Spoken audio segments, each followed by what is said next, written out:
I'll introduce I'll turn it over now to Dr. Morehead, who's going to moderate this portion.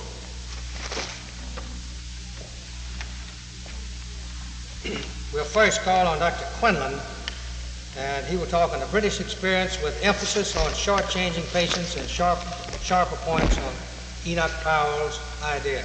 Dr. Quinlan.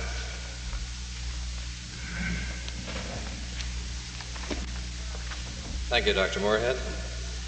Ladies and gentlemen, my colleagues here often kid me about Murphy's Law. I don't know whether you're familiar with that, but some of us in medicine are very familiar with it. Murphy's Law, simply stated, is if anything can get goofed up, it will. And Murphy's Law applies very frequently in my case, which is why my colleagues here kid me about it. For example, right now I get to follow Dr. Shanken. Last October, we had the pleasure of having the Right Honorable Enoch Powell as a guest speaker at our annual meeting of the Association of American Physicians and Surgeons in St. Louis. And he's a brilliant mind, as you know, and a scintillating speaker. Now, guess who got to follow Mr. Powell? Right. Reminds me of the old song, if you were the only girl in the world, with my luck, you'd turn out to be my sister. Last year, I was privileged to address this rally, and I told you about my experiences in the British National Health Service. To my surprise, I was asked to speak again this year. And I think this confirms the opinion I've had that conservatives have qualities like courage, charity, and a stoic resistance to pain and suffering. Seriously, though, I'm very honored to be here again, and I don't remember very much of what I said last year, you'll be relieved to hear, so you'll be spared a repetition of that speech.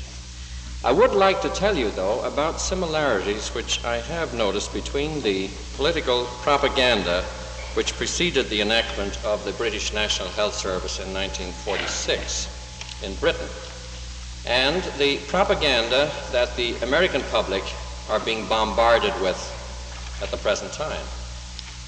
Now, as has been mentioned, this is the second time around for me. This is a rerun of an old movie, and I saw the original version. The pattern is unchanged. We're told there's a healthcare crisis, that there's no system of healthcare delivery, no centrally organized plan, that the government not only should step in and impose such a plan, but that health and or health care is a human right anyway, and therefore the government should finance and regulate it. And that physicians are opposed to such a plan for purely selfish motives. By way of brief introduction, let me just say I was in practice under the British National Health System from 1948. The first year the National Health Service became operational was coincidentally the first year I went into practice, Murphy's Law again. I practiced in Belfast, you may have heard of that, in Northern Ireland, from 1948 to 1953, and during my years of medical residency after that, up to 1958, I experienced the National Health Service from within the British hospital system. So this is my excuse for claiming any knowledge of socialized medicine. I came to the United States in 1958. Perhaps I can also share with you some of the more valuable and more authoritative observations of Enoch Powell.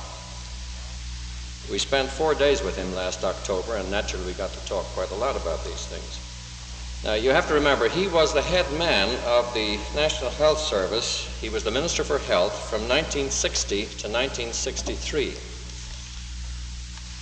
I remember such remarks he made, such remarks as, people often think of the government as some all-seeing, all-wise Santa Claus, who really knows all the answers to every problem.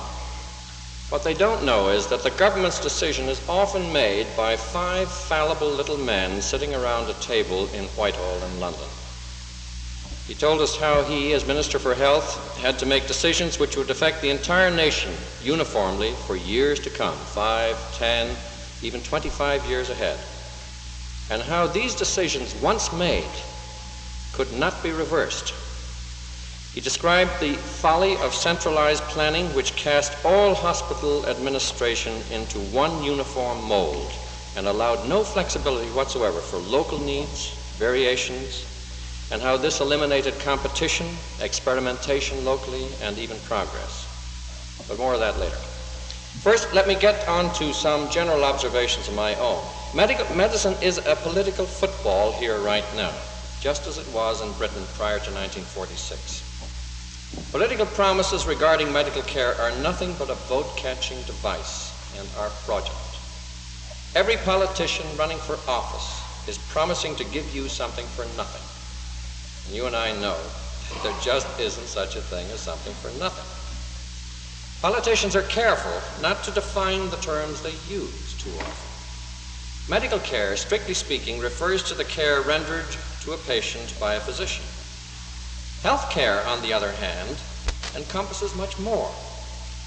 Your health depends upon many other things than just the care your doctor gives you.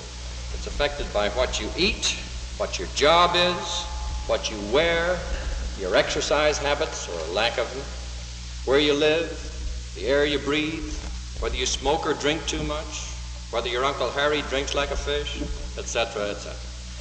In other words, your health is influenced by social and economic factors as well as by medicine. The promising politician often uses these terms medical care and health care as if they were synonymous. And this is not always accidental. At times it is to his advantage to promise you what cannot be guaranteed, and then, when promise is not fulfilled, the doctor becomes a ready-made scapegoat. When the promise exceeds the performance, people feel cheated and become resentful and look for someone to blame. Under these circumstances, the politician can't lose. Let me give you an example of what I mean. The preamble to the Constitution of the World Health Organization, July the 22nd, 1946, defines health as, are you ready for this? A state of complete physical, mental, and social well-being, and not merely the absence of disease or infirmity. Now let me repeat that and just let you think about it for a moment. A state of complete mental, physical, and social well-being. I think you will agree that complete physical, mental, and social well-being fits with difficulty the average person's experience of life. The preamble goes on to say, the enjoyment of the highest attainable standard of health is one of the fundamental rights of every human being without distinction of race, religion, political belief, economic or social condition. In other words, this unobtainable state of health, so defined, is said to be a fundamental human right. The promise exceeds the possibility of performance. Now, like most physicians, I see patients every day who suffer from various incurable congenital defects, for example, multiple sclerosis, other diseases for which we have no cure or remedy. But by this World Health Organization definition, these patients are being denied a fundamental human right, health, by that definition. My question is, to whom do these patients have recourse? The government? God? Who? As Lynch and Raphael point out in their excellent book, Medicine and the State, this is idealism carried to absurdity. The promise exceeds the performance. Just a week or two before Enoch Powell flew over to our AAPS meeting last October, Teddy Kennedy made a 48-hour tour of Britain to study the British National Health Service in depth. You will remember that the senator spoke very favorably of the National Health Service when he returned to the States. Of course, he had spoken very favorably of the National Health Service before he made his 48-hour visits. Mr. Kennedy and others still says that this country needs a National Health Service and promises you that this will ensure higher quality care with greater availability and at lower cost. The promise exceeds the performance. Now, of course, Mr. Kennedy isn't personally going to deliver medical care to you. And forgive me for pointing out this little detail to you. He isn't going to put any of his own money into the kitty to bring the cost down. Dear me, no. He proposes taking your money off you in taxes, and, mirabile dictu, the government, in its wisdom, will spend the money for you, with some substantial deductions, of course, for administrative costs. And that will bring the cost down, while at the same time giving medical care to more people. I ask you, just show me one place on the globe where a government bureaucracy has spent money more frugally than the average citizen could. Examples of the opposite abound. For example, you've heard of the young man in Oklahoma who obtained permission to handle the junk mail. You know, the third-class mail that the United States Post Office always complains it loses money on. He made $1 million profit in his first year of operation. You know many other examples. But the politicians cry, health care has become so costly, nobody can afford it anymore anyway. Only the government can afford to pay for it. However, they're careful not to explain how some government-run scheme can make universally available what is individually too expensive. And Uncle Sam is in debt to you already to the tune of over $460 billion. And you can't even take the more than $21 million annual interest on the national debt as a consolation for your old age, because you're paying that too. What did Enoch Powell have to say about all this? Well, he said things like this.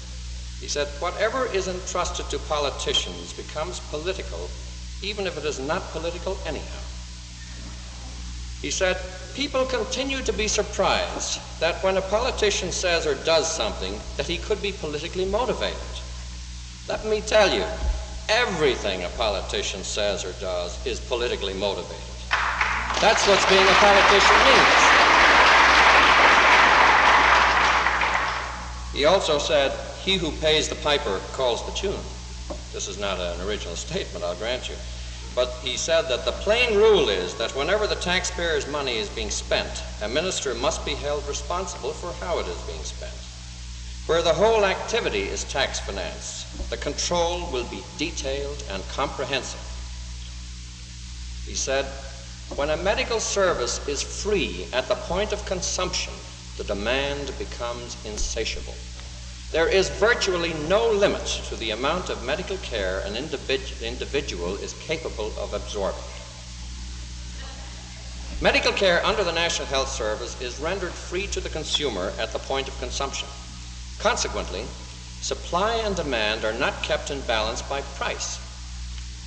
Since, therefore, resources are limited, both theoretically and in practice, at any given time, while demand is unlimited, supply has to be rationed by means other than price.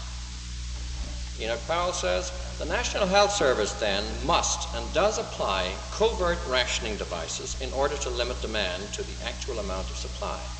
I'll give you just two examples of this. The non-hospital part of the National Health Service.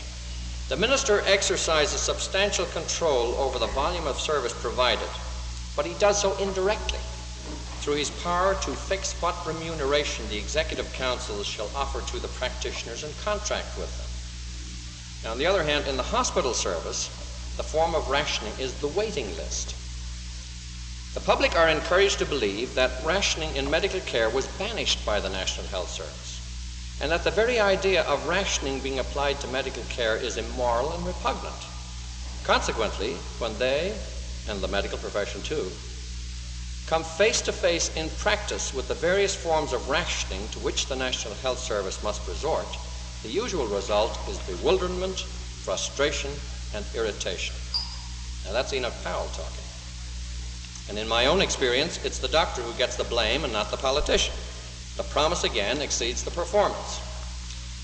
Just to dwell on that waiting list for a minute, it's very interesting that looking up the Ministry of Health annual reports for Britain, and I look here on the figures for December the 31st, 1951, the waiting list was 496,131.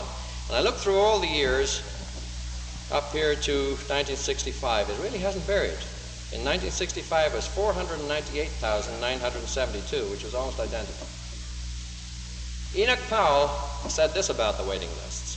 Generally, the waiting list can be viewed as a kind of iceberg. The significant part is that below the surface. the patients who are not on the list at all, either. One, because they are not accepted on the grounds the list is too long already, or two, they take a look at the queue and go away. He says, I cannot but reflect sardonically on the effort I myself expended as Minister of Health in trying to get the waiting lists down. It's an activity about as hopeful as filling a sieve. In the medical service, free at the point of consumption, the waiting lists, like the poor in the gospel, are always with us. Now, I'd just like to go back to certain other similarities that I see between Great Britain in the 40s and USA in the 70s and the late 60s. Number one, the repetitive assertion that there is a crisis in health care. Two, the criticism that there should be a plan to deal with the alleged crisis. Three, the assumption that the politicians know what this plan should be, in fact vie with each other to see who has the plan that will sell best to the voter. Four, the cry that we lack a system of health care. Between you and me, this non-system is the advantage. It's a uniform system which ruins everything. That's what gives you bad care. Five, the false claim that nationalization of medical care will lower costs, raise quality, and guarantee availability or access to the system for all. Six, the blackballing of physicians as self-centered, money-hungry exploiters of the public. And Aaron Bevan, who was the first Minister for Health in Britain, didn't mince his words. He used to stand up in front of his fellow countrymen in Wales. He was an ex-coal miner himself, a fine orator, and he would say, do you have a Rolls Royce? Well, this was laughable. Some of these poor guys didn't have a bicycle. Who has a car in this town? It's your doctor, right? Now, how does he get that car? He gets it from your pain and your affliction, and your suffering and your infirmity. He's a parasite on society. Well, they're about to lynch him by this time, you see. He used such terms as vermin in reference to the medical profession. Parasites on society, as I've said. The unstated implication of politicians being, of course, that politicians themselves are entirely altruistic and unselfish and motivated only by the highest of virtues, shoeboxes and all. I was interested to see a report come out of New England just last month. It was a public survey of 20 major occupations by University of Connecticut psychologists and reported in the Journal of Applied Social Psychology by Professors Julian Rotter and Donald K. Stein. This survey showed that physicians were held in highest esteem, that's even today, by respondents on the basis of truthfulness and competence, and were rated second to the clergy on the basis of altruism, and I think that's how it should be. Only clergymen were found to be more altruistic than physicians in this survey. Skipping down, I won't bore you with the details of this report, but it was interesting to me to see who was at the bottom of the list. Used car salesmen. But used car salesmen were at the bottom, just slightly below politicians. Now, I will leave you with one final little story, and this is a true story. A few years ago, you'll remember, after the Cuban invasion fiasco, many Cubans fled from Cuba if they could escape. And among these refugees was a certain Dr. de Verona, whom we had the pleasure of meeting later. He had been a well-established obstetrician, gynecologist, specialist in Havana, and head of his hospital staff there.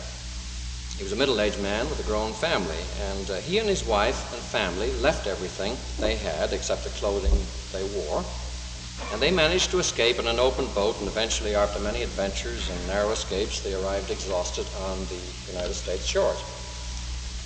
We were fortunate to meet this fine gentleman. In fact, he was later an intern at our hospital in Chicago. A very quiet, intelligent, and modest man, and he didn't discuss his adventures very much, but he was prevailed upon to tell some of us one day about his escape.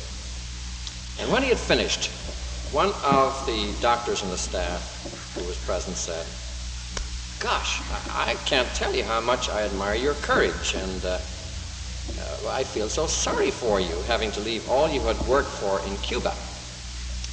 And Dr. Di Verona just said very quietly, you should not feel sorry for me. I had somewhere to run to. Thank you.